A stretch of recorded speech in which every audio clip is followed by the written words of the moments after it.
C.S. 루이스의 순전한 기독교 제3장 그리스도인의 행동 6번째 주제입니다. 그리스도인의 결혼. 앞장에서는 주로 이 부정적인 이야기를 했습니다. 인간의 성적 충동이 어떻게 잘못되었는가에 대해서 말했을 뿐 그 올바른 쓰임새, 즉 그리스도인의 결혼 문제는 거의 다루지 않았습니다. 제가 특히 결혼 문제를 다루고 싶지 않은 이유는 두 가지 때문입니다. 첫 번째는 이 주제에 관한 기독교의 교리는 지극히 인기가 없기 때문입니다. 그리고 둘째로는 저 자신이 아직 결혼해 본 적이 없기 때문에 간접적인 이야기밖에 할 수가 없기 때문이죠. 그럼에도 불구하고 그리스도인의 도덕을 이야기하면서 이 주제를 빼놓고 넘어갈 수는 없기 때문에 이번 장에서는 이 문제에 대해서 이야기를 나눠보고자 합니다. 기독교의 결혼과는 남편과 아내는 하나의 단일한 유기체, 이것은 한 몸에 해당하는 현대어죠. 하나의 유기체라고 하는 그리스도의 말씀에 토대를 두고 있죠. 그리고 그리스도인들은 이 말을 감상적인 표현이 아닌 사실의 진술, 예를 들어서 열쇠와 자물쇠는 하나의 기구이다, 바이올린과 활은 하나의 악기다처럼 믿고 있습니다.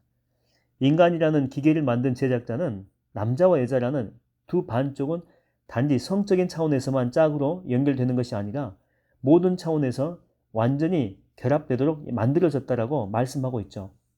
혼의 정사가 그토록 흉해 보이는 것은 원래 함께 어울려 모든 차원에서 연합을 이루도록 만들어진 것에서 딱 하나, 성적인 연합만을 떼어낸 탓이죠. 기독교적인 자세란 성적 쾌락은 먹는 쾌락 이상으로 잘못되었다고 생각하는 건 아니에요. 기독교적인 자세란 음식을 삼켜서 소화시키는 대신에 씻기만 하고 뱉어내서 미각적 쾌락만 얻으려 하면 안 되는 것처럼 성적인 쾌락 역시 그것만 떼어내 즐기려 해서는 안 된다라고 보는 입장이죠. 따라서 기독교는 한 번 결혼이 평생을 간다고 가르칩니다. 물론 교파마다 차이는 있죠. 어떤 교파에서는 이혼을 전혀 인정하지 않지만 또 어떤 교파에서는 아주 특별한 경우에 한해서 마지못해 인정하기도 합니다. 이런 문제에서 이 그리스도인의 의견이 일치하지 않는다는 것은 아주 유감스러운 일이죠. 그러나 일반 평신도들이 주목할 점은 아무리 결혼에 대한 교파들의 견해의 차이가 있다고 해도 세상 견해와의 차이에 비하게 되면 아무것도 아니다라고 하는 거죠. 즉 교회들은 적어도 이혼이 일종의 외과 수술처럼 살아있는 몸을 잘라내는 일과 같다는 데에는 모두 다 동의한다라고 하는 것입니다. 다만 그 수술이 너무나도 폭력적이기 때문에 절대 하지 말아야 된다라고 생각하는 교회가 있는 반면에 증세가 심할 경우 최후의 수단으로 인정해야 한다고 보는 교회가 있다는 것일 뿐이죠. 그들은 이혼이 동업자와 갈라서거나 군대에서 탈영하는 일보다는 다리를 잘라내는 일에 더 가깝다는데 모두 동의를 하죠. 그리고 이혼을 단순히 짝 재정리하기 정도로 여겨서 배우자에게 더 이상 사랑을 느끼지 못하거나 다른 사람을 사랑하게 되었을 경우에는 언제든지 이혼할 수 있다고 생각하는 현대인의 관점에 반대하죠. 이러한 현대인의 관점을 순결과 관련해서 생각해 보기 전에 또 다른 덕목인 정의와 관련해서 한번 생각해 보겠습니다. 이미 말했듯이 정의에는 약속을 지키는 일이 포함이 되죠. 교회에서 결혼하는 사람은 죽음이 두 사람을 갈라놓을 때까지 배우자에게 충실하겠노라고 많은 사람들 앞에서 엄숙히 서약합니다. 그 서약을 지키는 것은 굳이 성도덕과 연관시키지 않아도 이행해야 할 의무이죠. 즉 다른 약속을 지켜야 되듯이 이 약속도 반드시 지켜야 되는 것입니다. 현대인들이 늘상 하는 말처럼 성적인 충동이 다른 충동들과 똑같은 것이라면 성적인 충동 역시 다른 충동들과 똑같이 취급해야 하겠죠. 즉 다른 충동들이 약속의 제재를 받듯이 성적인 충동 역시 결혼 서약의 제재를 받아야 된다고 하는 것입니다. 더구나 제 생각처럼 성적인 충동이 다른 충동과 같지 않을 뿐 아니라 오히려 병적으로 더 부풀려진 상태에 있다면 이 충동 때문에 부정직한 일을 저지르게 되지 않도록 더더욱 주의해야 된다고 하는 것입니다. 이에 대해 자신은 교회 결혼 서약을 단순한 형식으로 여겼을 뿐 꼭 지킬 생각이 있었던 것은 아니라고 말하는 사람도 있을 수가 있겠죠. 그렇다면 그는 누구를 속이려고 그런 서약을 한 것입니까? 하나님입니까? 그렇다면 정말이지 현명치 못한 일이 아닐 수가 없겠죠. 아니면 자신을 속이려고 했습니까? 이것도 그리 현명한 일이 되지 못합니다. 아니면 배우자나 친지들을 속이려고 했습니까? 그렇다면 그는 그들의 믿음을 배신한 것입니다. 저는 신랑과 신부 또는 둘 중에 하나가 대중을 속이려고 이렇게 하는 경우가 많다고 생각합니다. 결혼에 따르는 대가를 치를 생각 없이 그저 체면만 세우려고 한 것이지요. 즉 그들은 사기꾼으로서 속임수를 쓴 것입니다. 계속해서 이 속임수에 만족하는 사람들에게는 더 이상 할 말이 없습니다. 정직해질 마음조차 없는 사람들에게 순결이라고 하는 더 높고 어려운 의무를 지키라고 어떻게 권면할 수가 있겠습니까? 그러나 지금이라도 정신을 차려서 정직해지고자 하는 사람은 전에 했던 약속의 제약을 받아야 되죠. 여러분도 알다시피 이것은 순결의 문제가 아니라 정의의 문제입니다. 결혼을 평생 가는 일로 믿지 않는 사람의 눈에는 지킬 생각도 없는 서약을 하느니 그냥 동거하는 편이 더 나아 보일지도 모르겠습니다. 그러나 결혼하지 않고 동거하는 것은 간음의 죄, 기독교적인 관점에서 볼 때 간음의 죄죠. 한 가지 잘못을 피하려고 다른 잘못을 저지를 수는 없는 법입니다. 서약을 깨뜨리지 않으려고 순결을 깨뜨릴 수는 없죠. 사랑을 느껴야만 결혼 생활을 지속할 수 있다고 생각하는 경우 결혼을 계약이나 약속으로 볼 여지는 아주 사라져 버립니다. 사랑이 전부라면 약속은 아무 의미가 없고 약속이 아무 의미가 없다면 약속이라는 것을 아예 하지 말아야 되겠죠. 그런데 정작 이 사랑에 대해서 떠드는 이들보다는 참으로 사랑을 느끼고 있는 이들이 약속에 관해 더 잘 알고 있다는 것은 신기한 일이 아닐 수가 없다고 하는 것입니다. 체스터튼이 지적했듯이 서로 사랑하고 있는 여인들에게는 약속으로 자신들을 묶으려는 경향이 자연스럽게 나타나기 마련입니다. 전 세계의 사랑 노래들은 서로 영원히 함께 하겠노라는 맹세들로 가득하죠. 즉 기독교의 법은 사랑의 열정이 갖는 이 본질에 어울리지 않는 무언가를 강요하는 것이 절대 아니다라고 하는 것이죠. 그들의 열정 자체가 촉구하는 것을 진지하게 받아들이라고 요청할 뿐입니다. 물론 이 사랑에 빠졌을 때 사랑하기 때문에 했던 약속, 즉 자기가 살아있는 한 사랑하는 이에게 진실하겠다라고 하는 약속은 사랑의 감정이 사라진 후에도 유효합니다. 약속은 자기가 할 수 있는 일, 즉 행동에 해당하는 것이죠. 감정에 대해 약속할 수 있는 사람은 아무도 없습니다. 다시는 두통을 겪지 않겠다든지 아니면 영원히 배고파하지 않겠다는 약속을 할 수 있는 사람도 당연히 없죠. 그러나 더 이상 사랑하지 않는데도 굳이 살아갈 이유가 있을까요? 여기에는 몇 가지 건전하고도 사회적인 이유가 있습니다. 자녀들을 위해 가정을 지킨다든가 여성들, 아마도 이 결혼 때문에 직장을 그만두었거나 희생을 감수했을 그런 여성들을 가리킵니다.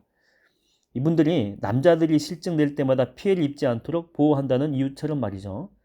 그러나 설명하기는 좀 어려워도 제가 옳다고 확신하는 이유는 하나 더 있습니다. 이 이유를 설명하기 어려운 것은 B가 C보다는 좋더라도 그 B보다 더 좋은 A가 있을 수 있다는 점을 깨닫지 못하는 이들이 너무나 많이 있다라고 하는 것이죠. 그들은 좋으냐 나쁘냐만 생각하지 좋은 것, 더 좋은 것, 최선의 것 또는 나쁜 것, 더 나쁜 것, 최악의 것으로 나누어서 생각하기를 싫어한다라고 하는 거죠. 그런 사람들이 여러분에게 애국심에 대해 어떻게 생각하느냐고 물었다라고 합시다.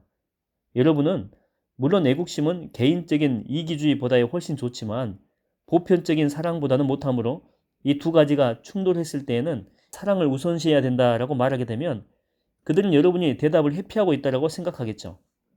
또 이번에는 그들이 결투에 대해서 어떻게 생각하느냐고 물었다라고 합시다. 여러분이 결투하는 것보다야 용서해 주는 편이 훨씬 좋지만 평생 앙심을 품고 그 사람을 쓰러뜨리려고 은밀히 애쓰게 된다면 차라리 결투하는 편이 낫겠다라고 대답하게 되면 그들은 왜 딱 부러지게 대답하지 않느냐며 불평하며 가버릴 것입니다. 그러니까 제가 지금부터 하려는 말을 이런 식으로 오해하는 분이 없게 되기를 바란다라고 하는 것입니다. 이른바 사랑을 느끼는 이런 황홀한 상태는 여러 면에서 우리에게 유익을 줍니다. 그것은 우리가 너그럽고 용감해지도록 도와주며 여인의 아름다움뿐 아니라 세상의 모든 아름다움에 눈뜨게 해주고 단순한 동물적 성욕을 억제해 준다라고 하는 거죠. 처음에는 특히 더 그렇습니다. 그런 의미에서 사랑이라고 하는 것은 정욕을 이기는 위대한 정복자죠. 제정신을 가진 사람이라면 이러한 사랑이 저속한 육욕이나 냉랭한 이기주의보다 훨씬 좋다는 사실을 부인하지는 않을 것입니다. 그러나 전에 말했듯이 사람이 저지를 수 있는 가장 위험한 일은 본능 가운데 하나를 택해서 무슨 일이 있어도 추구해야 할 사항으로 절대시하는 것입니다. 사랑을 느끼는 것은 좋은 일이죠. 그렇지만 가장 좋은 일은 아니거든요. 그보다 못한 일들도 많지만 그보다 나은 일들도 있다는 것입니다.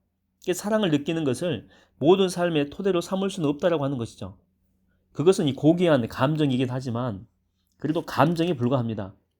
어떤 감정도 언제까지나 강렬할 수는 없죠. 아니 뭐 감정이라는 그 자체가 지속될 수 없는 속성을 가지고 있다고 하는 것입니다. 지식은 지속될 수 있으며 원칙도 지속될 수 있고 뭐 습관도 지속될 수가 있겠죠. 그러나 감정은 찾아왔다가 사라지는 것입니다. 그리고 사람들이 뭐라고 하든 간에 사랑을 느끼는 상태 역시는 대개는 지속되지 못합니다. 옛날 이야기들은 흔히 뭐 그 후로 그들은 영원히 행복하게 살았습니다 라는 말로 끝나곤 하는데, 만약 이 말이 50년이 지나도록 결혼하기 전과 똑같은 감정을 느꼈다라고 하는 뜻이라면 그것은 있을 수 없는 일일 뿐 아니라 설령 정말 그럴 수 있다라고 해도 전혀 바람직하지 못한 일이 되죠. 50년 동안이나 그런 흥분 상태를 견딜 수 있는 사람이 누가 있겠습니까? 또 그럴 경우에 일이나 또 취미나 잠이나 친구 관계는 다 어떻게 되겠습니까? 물론 사랑을 느끼지 않게 되었다라고 하는 것이 꼭 사랑하지 않게 되었다라고 하는 뜻은 아니죠. 이와 같은 두 번째 의미의 사랑, 사랑의 느낌과 구별되는 그 사랑은 단순한 감정이 아니죠.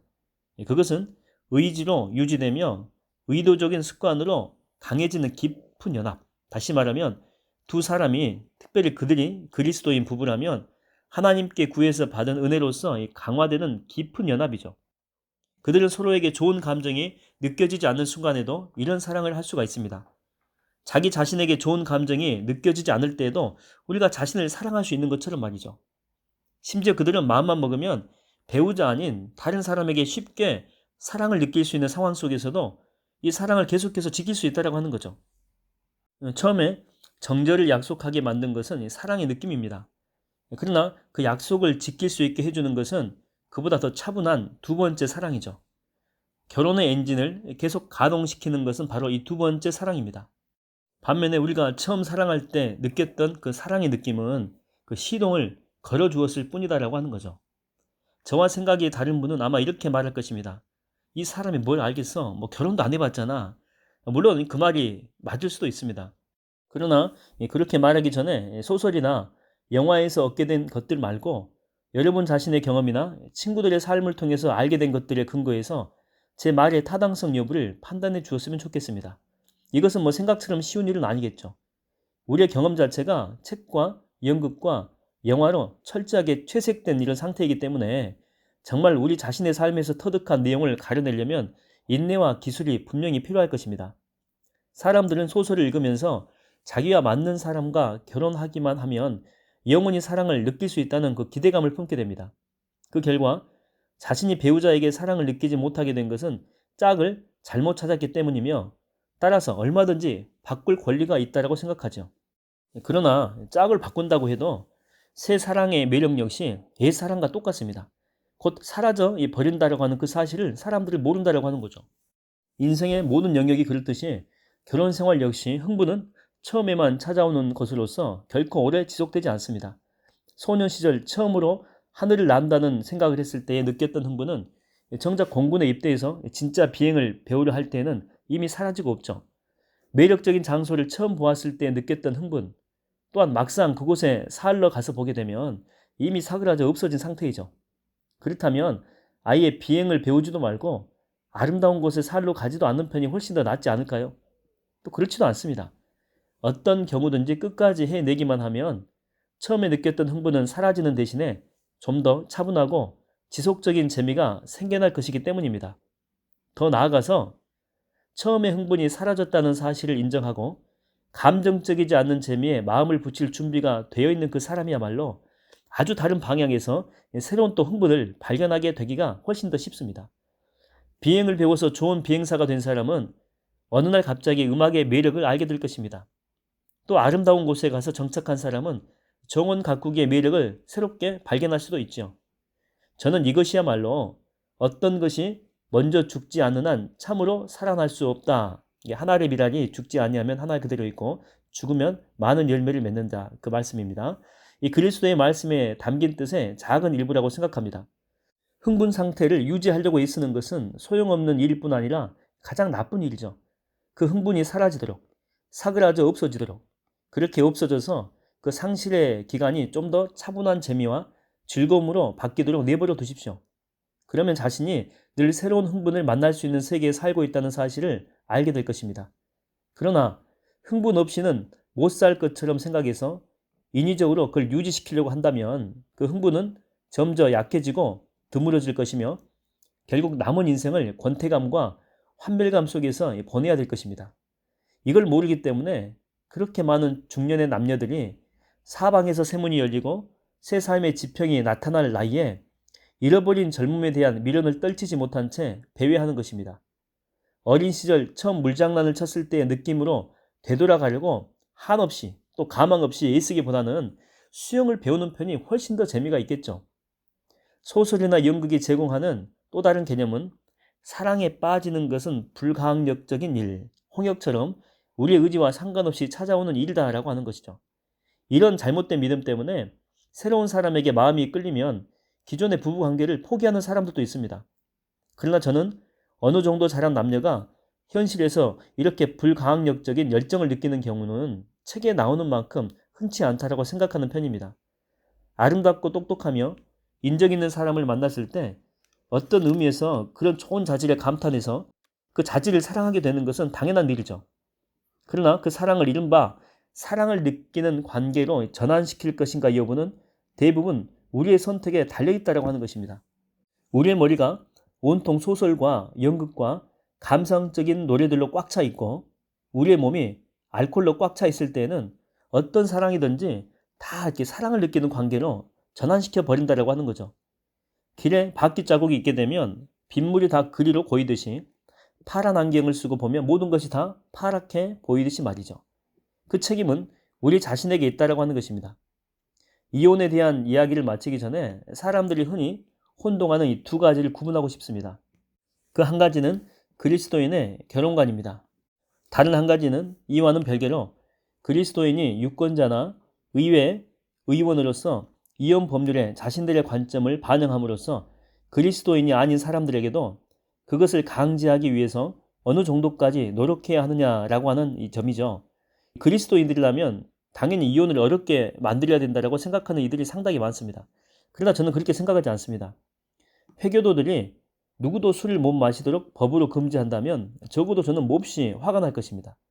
제 의견은 영국 국민의 대다수는 그리스도인이 아니며 따라서 그들에게 그리스도인의 삶을 기대할 수는 없다는 사실을 이 교회가 솔직하게 인정해야 된다고 하는 거죠. 우리는 결혼을 두 가지 종류, 즉 국가가 모든 국민에게 부과하는 법으로 통제되는 결혼과 교회가 교인들에게 부과하는 법으로 통제되는 이 결혼으로 구별해야 되죠. 이 두 가지를 엄밀하게 구별해야 어떤 부부가 기독교적 의미에서 결혼했으며 또 어떤 부부는 그렇지 않는가를 알 수 있는 것입니다. 결혼의 영속성에 대한 기독교의 교리에 대해서는 이 정도로 마치겠습니다. 이제 더 인기 없는 주제가 남았군요. 그리스도인 아내는 남편에게 순종할 것을 서약합니다. 또 기독교는 남편이 아내의 머리라고 말하고 있죠. 이 부분에서 분명히 제기될 질문들이 있습니다. 첫 번째는 도대체 왜 머리는 필요한 것입니까? 부부가 서로 동등되게 살면 되지 않습니까? 두 번째는 설사 머리가 필요한다라고 해도 그것이 왜 꼭 남자여야 됩니까? 먼저는 1번입니다. 기독교에서 가정의 머리가 필요하다고 보는 것은 결혼이 영속적이라고 생각하기 때문이죠. 물론 남편과 아내의 의견이 언제나 일치한다면 머리가 있을 필요가 없습니다. 그리스도인 부부라면 다 이렇게 되기를 바랄 수 있겠죠. 하지만 실제로 의견이 갈렸을 경우에는 어떻게 해야 됩니까? 물론 그 문제에 대해서 대화를 나눠야 되겠죠. 그러나 제가 말하는 것은 대화를 나누었는데도 일치점을 찾지 못했을 경우입니다. 그때는 어떻게 해야 됩니까? 두 사람밖에 없으니 다수결로 정할 수도 없는 노릇이죠. 이 경우에 할 수 있는 일은 둘 중에 하나뿐입니다. 헤어져서 각자 제 길로 가든지 아니면 둘 중 한 사람이 최종 결정권을 행사하는 것입니다. 그런데 결혼이 영속적인 것이라면 최후의 수단으로 둘 중에 한 사람은 결정권을 가져야 되겠죠. 헌법 없이는 어떤 연합체도 지속시킬 수 없는 법입니다. 2번, 그렇다면 왜 꼭 남자가 머리가 되어야 합니까? 우선 여성들 가운데 남편의 머리가 되기를 심각하게 원하는 사람이 있는지 한번 묻고 싶습니다. 이미 말했듯이 저는 결혼하지 않았지만 주위 사람들을 지켜본 바에 의하면 자기는 가정에 머리가 되고 싶어하는 여성이라고 할지라도 옆집 여성이 머리 노릇을 하는 것을 보면 보통 좋게 보지 않는다고 하는 것입니다. 그 여성은 아마도 이렇게 말하기가 쉽습니다. 불쌍한 아무개 씨, 여기서 아무개는 남자죠. 왜 저 지독한 여자가 자기 머리 꼭대기에서 설치게 내버려 두는지 모르겠네. 제 생각에는 그 여성 자신도 남이 자기를 그 가정의 머리라고 부르는 것을 기분 좋게 듣지 않을 것 같습니다. 아내 자신들이 남편 위에 군림하는 일을 어느 정도 부끄러워하며 그렇게 자신에게 휘둘리는 남편을 경멸하는 것을 보게 되면 아내가 남편 위에 있어야 한다는 규칙은 뭔가 이게 부담스러운 또 부자연스러운 것임이 틀림없다라고 하는 것이죠. 그러나 다른 이유가 하나 더 있습니다. 그것은 안에서보다는 밖에서 더 잘 보이는 이유 때문이죠. 독신자로서 아주 솔직하게 말씀드릴 수 있습니다. 가정과 바깥 세상의 관계, 말하자면 이 가정의 외교 관계라고 볼 수 있는데 최후의 수단으로 결국은 남성이 책임져야 되는데 남성은 이 가정 밖의 사람들에 대해서 언제나 더 공정해야 할 입장에 있으며 또 대개는 더 공정하기 때문에 그렇습니다. 여성은 주로 자기 자녀와 남편을 위해서 세상과 싸우는 일을 합니다. 무엇보다도 이 가정을 우선순위로 더 두고 있다고 하는 거죠. 가정을 위해서라면 뭐 외부의 사람이든지 어떻게 되든지 뭐 상관없이 일단은 가정 먼저입니다. 여성들이 자녀와 남편의 요구를 다른 모든 이들의 요구보다 앞세우는 것은 자연스러운 일이며 어떤 의미에서는 정당하다고까지 할 수 있는 일이죠. 여성은 자녀와 남편의 이익을 맡은 특별한 수탁자입니다. 남편의 역할은 이러한 여성의 자연스러운 편애가 가정을 주도하지 못하도록 살피는 거죠. 남편은 아내의 강력한 가족 사랑으로부터 다른 사람들을 보호하기 위해서 최후의 결정권을 갖는다라고 하는 것입니다. 이 이유가 의심스럽다면 간단한 질문을 하나 하겠습니다. 여러분의 개가 옆집 애를 물었을 때 또는 여러분의 얘가 옆집 개에게 상처를 입혔을 때 그 집 남편과 아내 중 누구와 먼저 이야기하겠습니까? 뭐 우리나라 경우에는 틀리겠지만 여기에서는 답은 남자를 유도하고 있는 것이죠. 본문으로 갑니다. 또 결혼한 여성들에게 묻겠습니다. 남편을 존경하기는 하지만 그의 가장 큰 문제는 이웃과의 관계에서 그 자신의 권리나 여러분의 권리를 바라는 만큼 강력하게 주장하지 않는 것이라고 생각지 않습니까? 이 말은 아내가 그렇게 사랑하고 관심 있어 하는 그 정도만큼 남편들이 그 정도까지 아내의 생각만큼 미치지 못한다라고 하는 그런 부분에 대한 약간 불만적인 그런 말이죠. 또 본문으로 가겠습니다. 남편이 약간은 유아론자 같이 보이지 않습니까? 그러니까 유아론자 같이 보인다라고 하는 것은 아내가 그렇게 가정을 사랑하는 그 정도나 수준에 아주 못 미친다라고 하는 거죠. 그래서 유아적인 그런 남편. 그러나 이 남자들은 공정하게 바라보는 시야가 있기 때문에 그렇게 보일 뿐이다라고 하는 것입니다. 그래서 남자에게 최후의 결정권이 있는 게 보다 더 공정할 수가 있다라고 하는 입장이죠.